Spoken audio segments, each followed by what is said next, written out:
Okay, so I made a video about the Zymos and then just didn't show it off in mission, and so I decided to just stay in a survival for as long as I could. Also, watch this Necromech get absolutely deleted with the Zymos. It's kind of crazy. I thought initially that he showed up with less health, but no, he had full health, and then he just instantly gets destroyed. So I slowed that down to make it easier to see, because I myself didn't realize that it was full health. I just wanted to slow it down to see, like, okay, how much damage was this actually doing to him? And yeah, that's kind of crazy because this is Steel Path. The Void Rig doesn't seem to increase in level that much because it was 157 and the other enemies are 1000.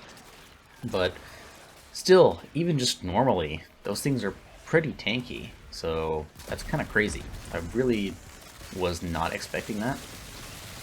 But yeah, I stayed in for 3 hours. Right here is where things kind of fall apart. Unfortunately, a severed warden, the floating enemy spawns, uses overguard on my linked enemy, and so I can't headshot them, so I have to target the warden. And the Hollow Vein also shows up using his, attack that does a lot of damage. And Undying procs, and then, the attack is still going, and then I died, right? I tried to salvage it, right? So I use Larva, I use my wand to build up enough stacks, and I use Parasitic Link too early on the dog. I tried breaking his overguard completely, but then I cast it too early, and so, I don't... The enemy doesn't really get damage redirection. You can see he's dying very quickly, and so he dies with the rest of the group. So that was pretty unfortunate. But yeah, like, I stayed in for as long as I could. Undying procced a lot, and I also had to grab life support from the capsules a lot, because even though I was able to kill groups of enemies really quickly, life support just refused to spawn ever. So that was a constant problem that I was running into.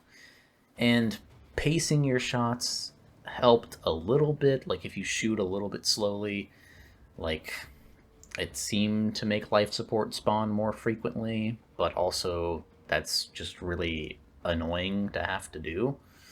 And it says I have 7 headshot kills, but I definitely have way more than that. I just don't think it's counting the spore kills as headshot kills. But, yeah, like, that's basically what I decided to do to see if the damage was going to fall off, like, majorly, but it didn't. This is the build with the Riven with, crit chance and crit damage, so that probably helped a lot. But yeah, that's it.